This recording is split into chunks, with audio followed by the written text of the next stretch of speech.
subscribe to the Donnie Houston podcast, man. Man, tell me, because you made it was so cool. You were saying, you know what I'm saying, how y'all used to ride, man. You know, you had to put your shades on. Oh man, night, this is let me see who's paint that whole picture. Shout man. out to Mervin and Tiny Head. Man, we used to at nighttime, man, we used to push our shit back, man.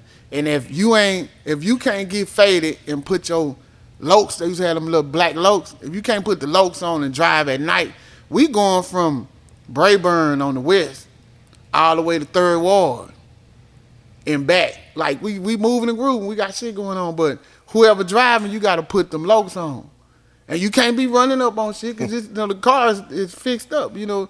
So man, we used to get faded and put them glasses on and ride. And whoever get in that driver's seat and can't do it, we'll make your ass pull up, man. You gotta get out, man.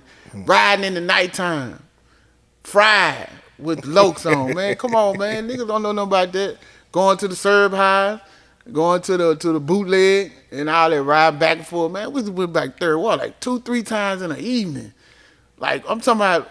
And the syrup thing, that's you get into that in the high school. Like how you get introduced to that? That was coming out of middle school. All this shit, you know. It's all around the same time. Yeah, around here, man. If you're gonna test the water, it's gonna be like some middle school before you start getting in high school. The circle I was with, we wasn't no people that was gonna be getting on no shit in the 12th grade. No shit. We was already, cause we be outside all the time, just getting in the shit. You know what I'm saying? The crowd I grew up with, I don't think it wasn't no more crowds like that no more. You know what I'm saying? This like 7th grade, 8th grade type shit. Most of this shit I'm telling you is like 7th, 8th grade type shit, the build up of it. And then once we got to like 9th and 10th grade, you had enough sense to maintain shit, but we was curious George ass niggas in the 7th and 8th grade, you know what I'm saying? Anything will go. You're just that young and ignorant enough to just be trying shit, you know what I'm saying? So after you get in high school, midway in high school, you got enough sense to know already, I'm on this, I don't need that, this and that and other. But coming out of like middle school, we was like trying all kind of shit and whatever shit you gonna get into. Them the times to get into that shit, man. Growing up out here on the south side of H-Town. Was the Primos and all that going on around that time? Nah, that was later on. Yeah, that was later on, man. That water and them. This coming up out of them Nick bags and shit. Mm-hmm. Out of Nick bag, they had the water in the bag. No, I'm just saying the Nick bags was popular, $5. Oh, Louise said, yeah. And then once that got that's when that water was coming in. You know what I'm saying? But at first, it's them nicks and them dimes, that shit was going. If you got your hustle on, you finna come up.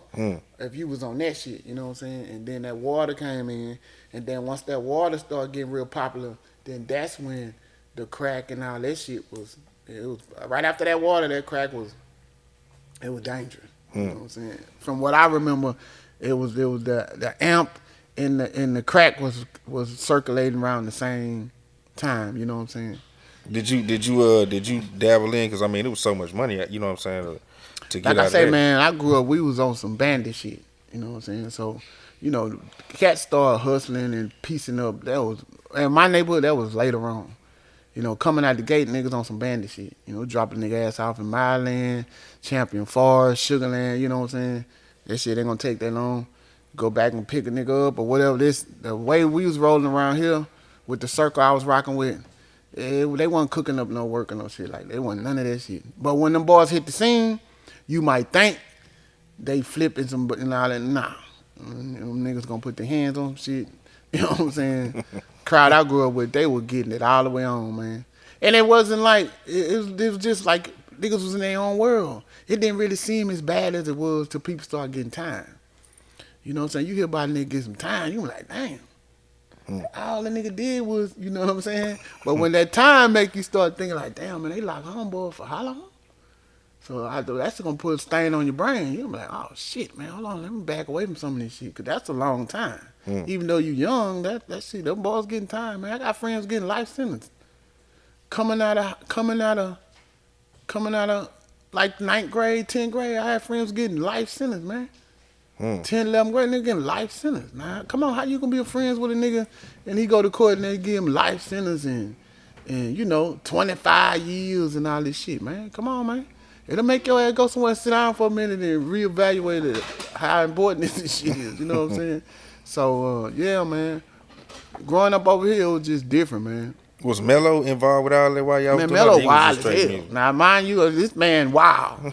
He got his own damn shit going on. You know what I'm saying? I got my little shit. Mello went to the penitentiary a couple of times. No shit. Yeah, come on, man, stop it.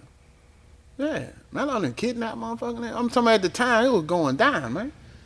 I'm talking about this shit Oh, was. so Mello was on. He was aggravated. He was on that doing Ah, type of what the shit. hell you mean? The aggressive shit. Trying to Yeah. put some money in his pocket. Mm. Shit ain't adding up. What is it? Shit don't pick up. We gonna pick up something. Yo, Curtis was going through his stuff. Curtis done his time and come on back home. He didn't carry himself like like if you didn't really know, he didn't carry himself like no person that done time. But he done time, man. I don't know if it was once or twice, but I know he went down there a couple of times, at least a couple of times. But I know for sure one time. And when he touched down, the love for the music always drawing back. See that love for that music. If you really a music head, it'll stray you away from some of that shit. You know what I'm saying? Because I had got caught up in some shit, and when I came back home, man, the whole time I was down there, what done it for me was you'll tell somebody like they playing Big Mike shit, they playing Street Military shit. You know what I'm saying? Les Money was hot at the time. That's my sister.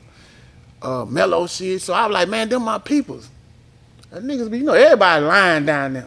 So niggas looking at me like I'm lying, and I'm like, I'm taking offense to this shit. I'm like, nah, fool. If you can let me out right now, I jump dead in the car with these people.